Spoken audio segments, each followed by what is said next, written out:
Hey fellas, I'm Collin and you're watching Magic Strawberry. 5 years ago, Crystal Dynamics sought to rewrite the tale and evolution of Lara Croft from her early, more vulnerable days into her gradual change into the thing she was always destined to become, the Tomb Raider. In doing so, they have arguably crafted the most compelling depiction of Lara yet, with a combination of a more grounded approach, introspective storylines, and the grand spectacle we've come to expect. Crystal Dynamics has managed to breathe new life into this franchise, with this latest installment being the presumed end of this trilogy. Crystal Dynamics and Eidos Montreal has delivered a mostly satisfactory yet flawed conclusion to the Lara Croft origin story. This is Shadow of the Tomb Raider. The game begins with Lara and her trusty pal Jonah, who are tracking down the big evil corporation introduced in the last game, Trinity. They've managed to track down Dominguez, the leader of Trinity's High Council in Mexico, and while investigating nearby tombs and temples, Lara happens upon a mysterious and ancient dagger. Despite every warning not to take the dagger, Lara does so anyways to prevent Dominguez from grabbing it first.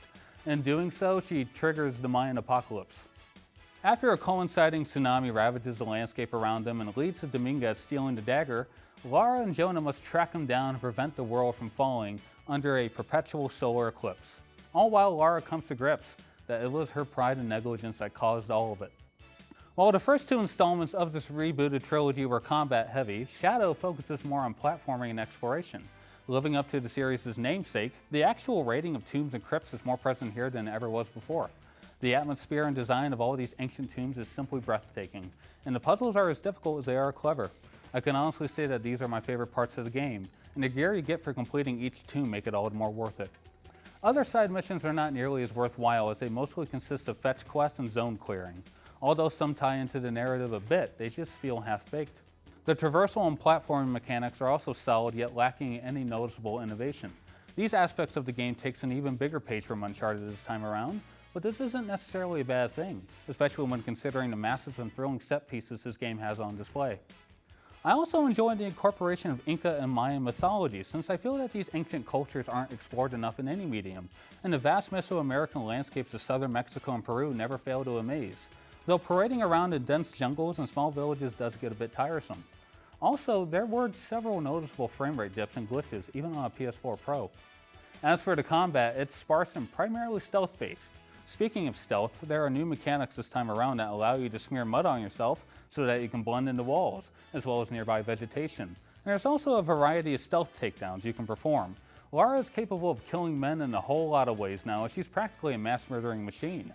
A far cry from how vulnerable she was only a couple games ago. Even with the new mechanics, however, the stealth is still too simple.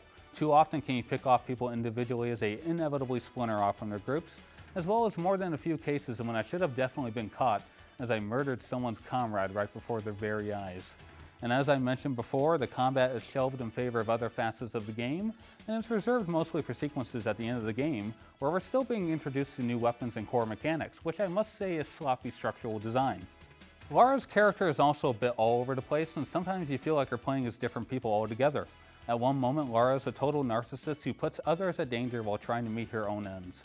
And the next, she's a shy, introverted, and at times introspective character who feels inexplicably humbled and down to earth. And after that, she's murdering dozens upon dozens of people without a moment's hesitation. Perhaps Lara became humbled after Jonah made it a point to remind her that it was her fault for putting the world's well-being at stake because of her unrelenting ego and ambition. But it never gets brought up again throughout the entirety of the game, so it doesn't feel earned. In fact, a few things that are introduced don't get brought up all that much once the plot gets moving. But despite several inconsistencies, it is the relationship between Lara and Jonah that serves as the emotional anchor this game needed. And the voice actors absolutely kill it in a few drawn-out scenes early in the game. Shadow of the Tomb Raider is sometimes your average Indiana Jones type adventure involving ancient ruins, MacGuffins with world-ending capabilities, and hidden cities. But it is a game still worth playing, especially for people who have been fans since the reboot began. And although the game is sometimes marred by plot holes, technical issues, character inconsistencies, simplistic combat, and the plot points that simply aren't followed up on, Shadow of the Tomb Raider still serves as a satisfactory conclusion to the series, with its gorgeous visuals, fun crafting system, excellent platforming and exploration, massive set pieces, and not to mention the tombs. I give Shadow of the Tomb Raider a 7 out of 10.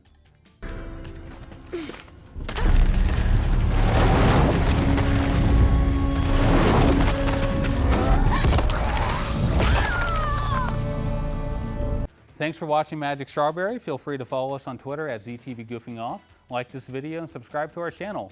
Please. See ya.